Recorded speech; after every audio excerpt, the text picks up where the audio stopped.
Leituras da palavra para hoje. Ezequiel, capítulo 2, versículo 1 a 5 é a primeira leitura. Ezequiel, capítulo 2, o versículo 1 ao 5. Esta voz me disse: Filho do homem, põe-te em pé e falarei contigo. Então entrou em mim o Espírito, quando falava comigo, e me pôs em pé, e ouvi o que me falava. Ele me disse: Filho do homem, eu te envio aos filhos de Israel, as nações rebeldes que se insurgiram contra mim.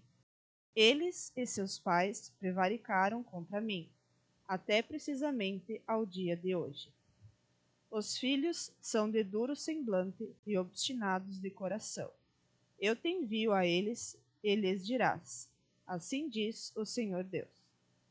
Eles, quer ouçam, quer deixem de ouvir, porque são casa rebelde, hão de saber que esteve no meio deles um profeta. Obrigado. Do Novo Testamento, 2 Coríntios, é a segunda leitura, capítulo 12, o versículo 1 ao 10. 2 Coríntios 12, versículo 1 a 10.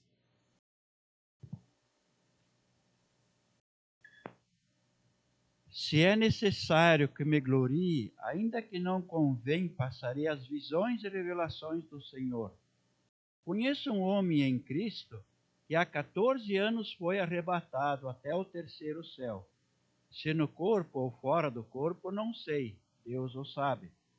E sei que o tal homem, se no corpo ou fora do corpo, não sei, Deus o sabe, foi arrebatado ao paraíso e ouviu palavras inefáveis, as quais não é lícito ao homem referir. De tal coisa me gloriarei, não porém de mim mesmo, salvo das minhas fraquezas. Pois se eu vier a gloriar-me, não serei nécio, porque direi a verdade, mas abstenho-me, para que ninguém se preocupe comigo mais do que em mim vê ou de mim ouve. E para que não me ensoberbecesse com a grandeza das revelações, foi-me posto um espinho na carne, mensageiro de Satanás, para me esbofetear, a fim de que não me exalte. Por causa disto, 3 vezes pedi ao Senhor que o afastasse de mim. Então ele me disse: a minha graça te basta, porque o poder se aperfeiçoa na fraqueza. De boa vontade, pois mais me gloriarei nas fraquezas, para que sobre mim repouse o poder de Cristo. Pois me sinto prazer nas fraquezas, nas injúrias, nas necessidades, nas perseguições, nas angústias, por amor de Cristo. Porque quando eu sou fraco, então é que sou forte. Até aqui a leitura. Obrigado. Também a leitura do Evangelho, convido a abrirmos, conforme nós temos em Marcos, no capítulo 6. Marcos, capítulo 6, o versículo 1 ao 13. Convido a nos colocarmos em pé para o texto do Evangelho. Marcos 6, 1 a 13, onde consta assim: Tendo Jesus partido dali, foi para a sua terra, Nazaré, e os seus discípulos o acompanharam.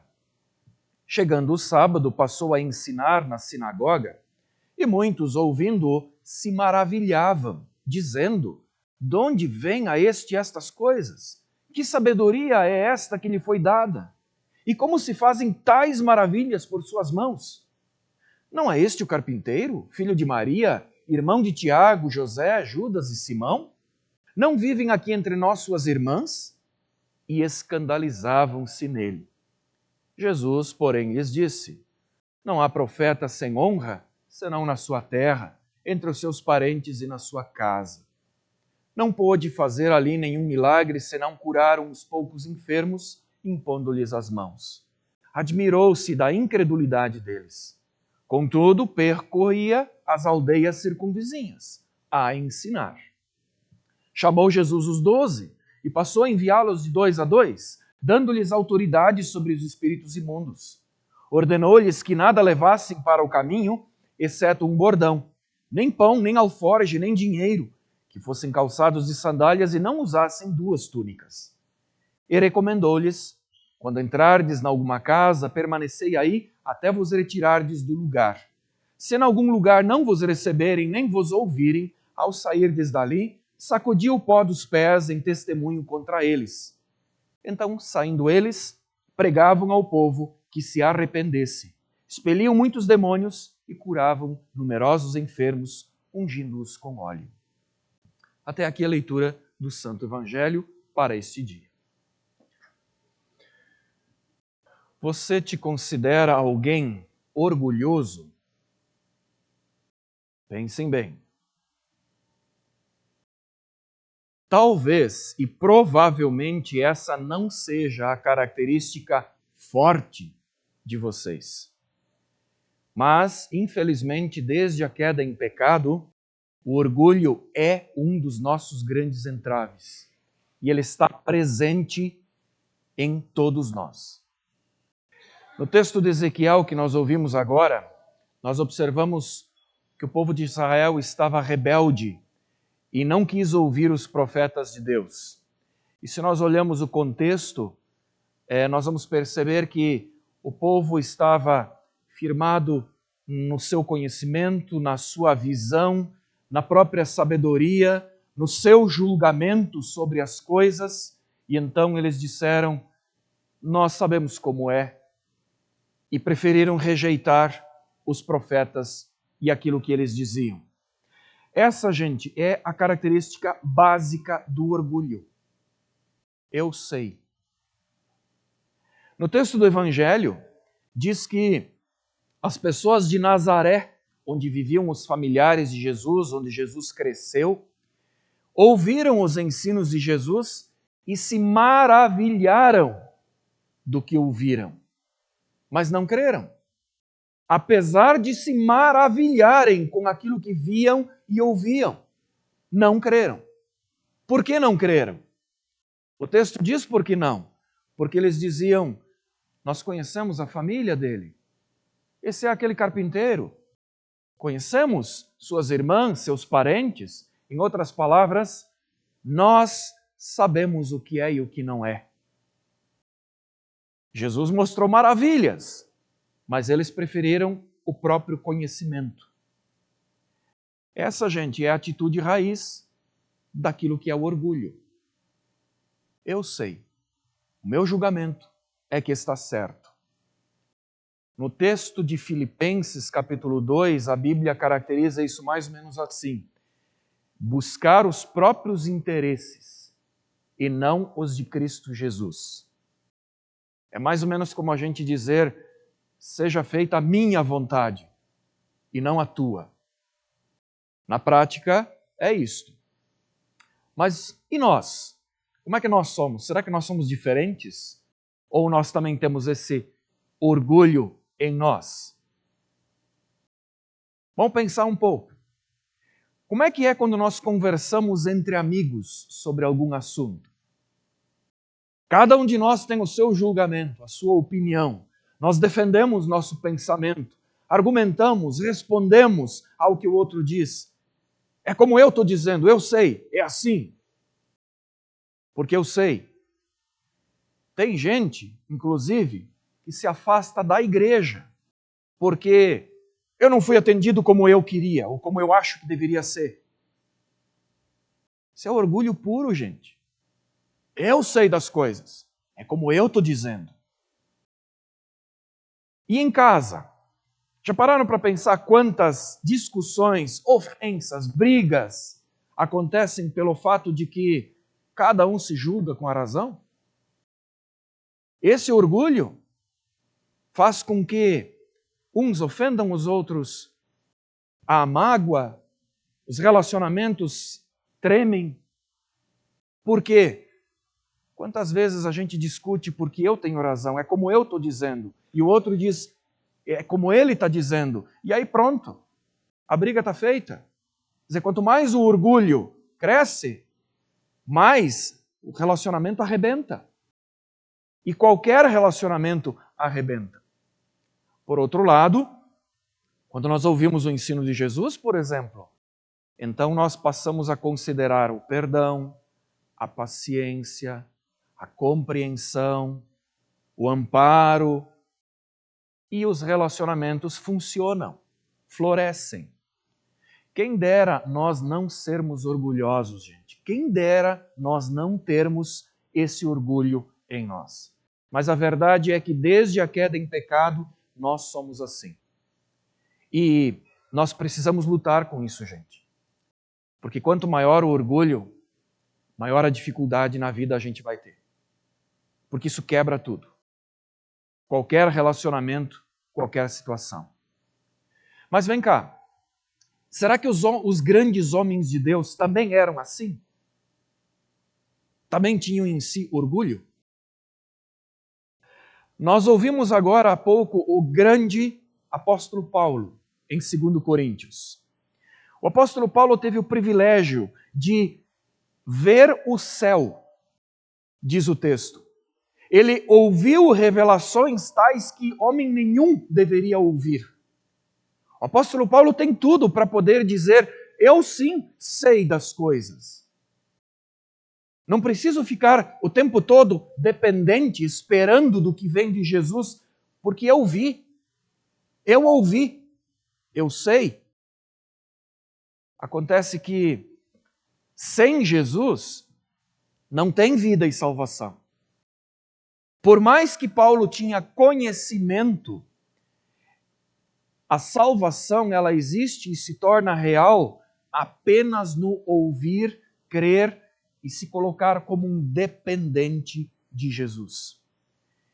E, portanto, para que o apóstolo Paulo não viesse a se tornar orgulhoso, ou esse orgulho não fosse subir a cabeça, então, diz o texto que o próprio Deus deu uma doença para o apóstolo Paulo, que ele chama de espinho na carne, que tornava o apóstolo Paulo constantemente dependente do cuidado de Deus.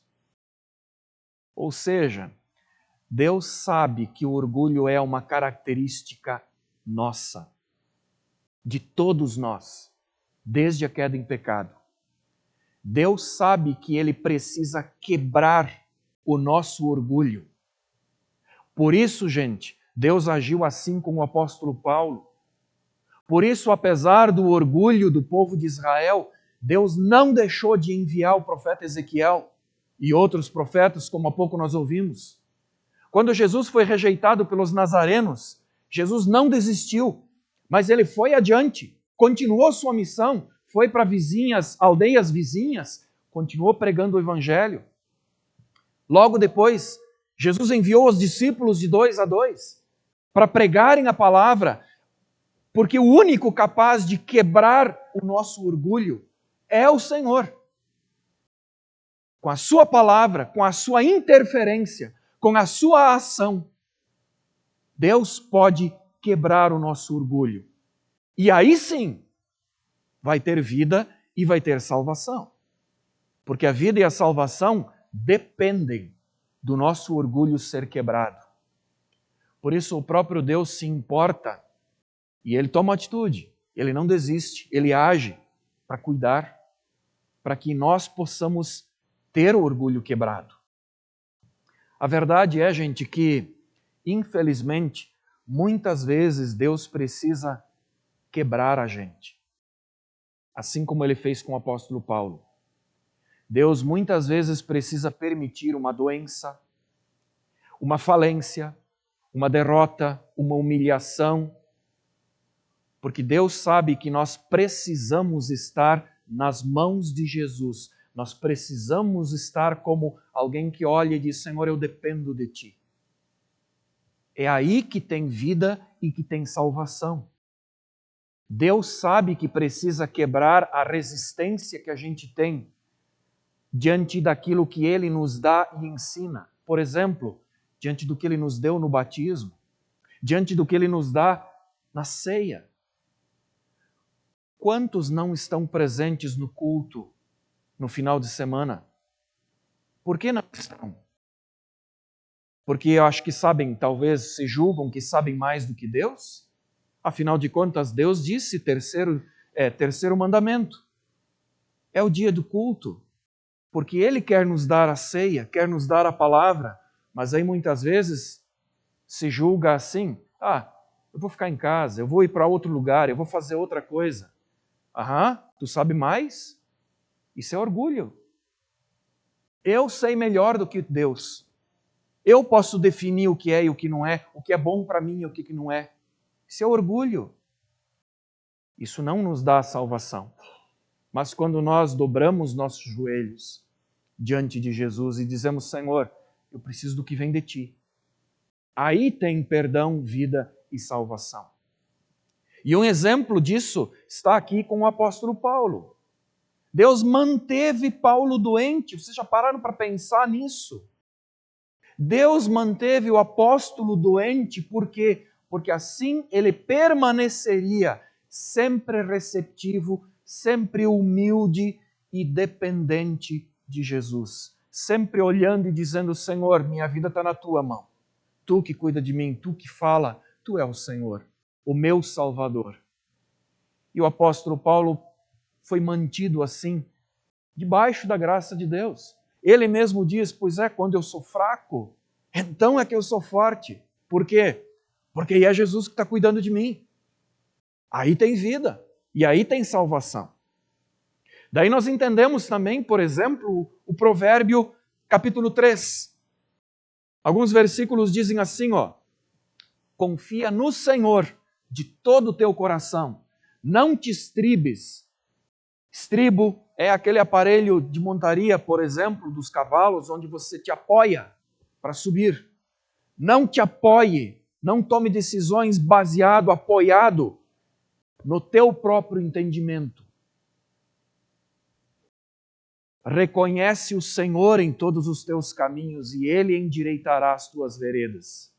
Não seja sábio aos teus próprios olhos. Eu sei o que é, o que não é. Teme ao Senhor e aparta-te do mal. Isso será saúde para o teu corpo e refrigério para os teus ossos. Por causa da importância disso aqui, Deus nunca desistiu do seu povo no Antigo Testamento. Jesus não desistiu quando Nazaré rejeitou, quando os judeus o rejeitaram, quando tantos outros o rejeitam. Jesus não desistiu e não desiste. Por isso Ele muitas vezes também permite problemas para nós, para o seu povo. Por quê? Para quebrar o nosso orgulho e nos trazer de volta como pessoas que clamam a Jesus, que olham para Ele e que confiam de todo o seu coração naquilo que vem do Senhor para si. Bom, hoje vocês estão aqui, e se vocês estão aqui dando crédito a Jesus, vocês têm que saber que vocês são cidadãos do céu. Quem crê em Jesus, quem se coloca diante dele, dobrando os seus joelhos, é feito por Deus um cidadão dos céus. Ponto final. Isso vocês são. Caso algumas zebras acontecerem na vida de vocês, não fiquem, portanto, entristecidos ou apavorados, não tomem atitudes baseadas no julgamento próprio, como, por exemplo, dizendo, se isso está acontecendo é porque Deus não se importa comigo. Cara, isso é um julgamento teu. Não é o que a palavra de Deus afirma. Isso é algo que você está decidindo baseado no que tua própria sabedoria está estabelecendo. E aí, se afastar de Deus ou da igreja por causa desse pensamento é um tiro no pé, porque isso é orgulho puro. Isso é porque você está dizendo que Deus não se importa contigo. Não é porque Deus disse isso. E aí a gente está se afastando de novo por causa do mesmo orgulho. Gente, olhem para o apóstolo Paulo e tantos outros. Deus continua cuidando daqueles que nele creem. Mas Deus cuida também, e muitas vezes, tendo a necessidade de quebrar o nosso orgulho, independentemente de quem a gente é.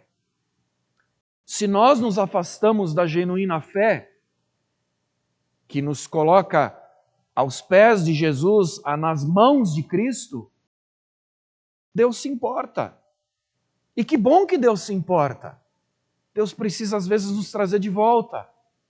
E, muitas vezes, se necessário for, quebrar o nosso orgulho. Fazer a gente de novo perceber que nós precisamos nos colocar diante de Jesus como nosso Salvador.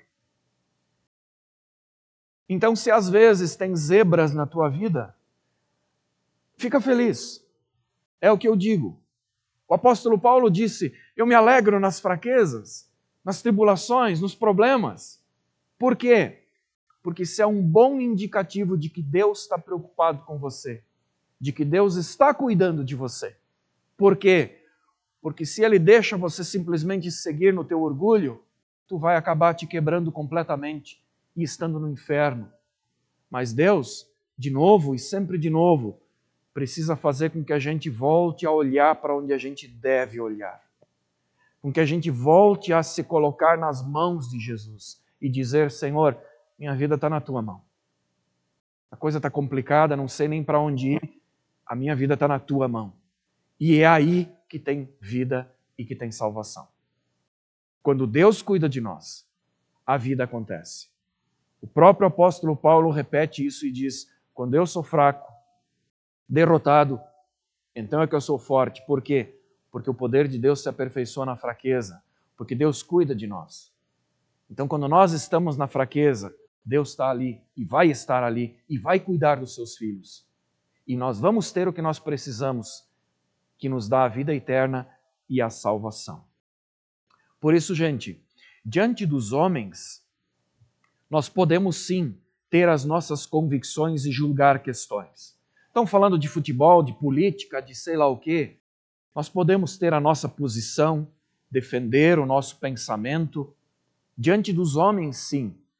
Mas diante de Deus, gente, a nossa atitude sempre vai ser acertada quando ela for de humildade e fé.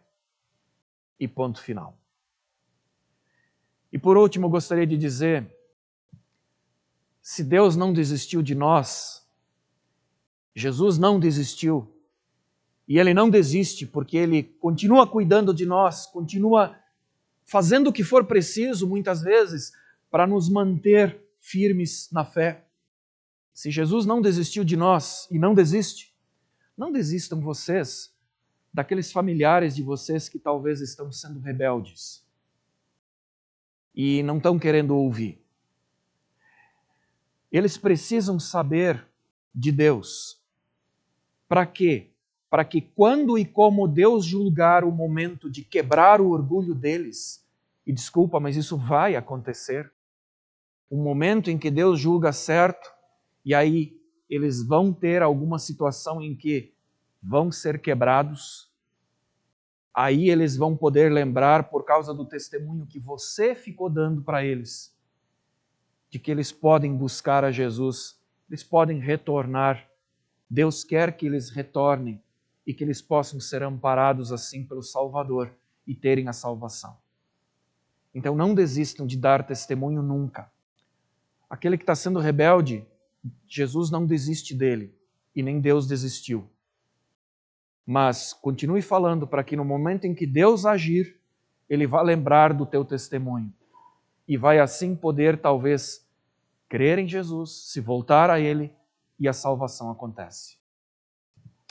Enfim, a gente pode dizer o seguinte: menos orgulho e mais reino de Cristo. Que bom que Deus trabalha para que isso aconteça, porque daí tem salvação para todos nós. Cristo sabe o que faz, então confia em Cristo e segue. Isso é o que importa. Que nós possamos diariamente dizer: seja feita a tua vontade e não a minha.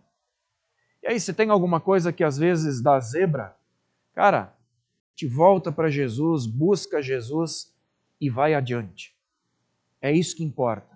Porque se nós nos colocamos nas mãos de Jesus, aí vai ter salvação e todas as outras coisas vão tomar o seu lugar. Palavra do Senhor, palavra da vida. Amém.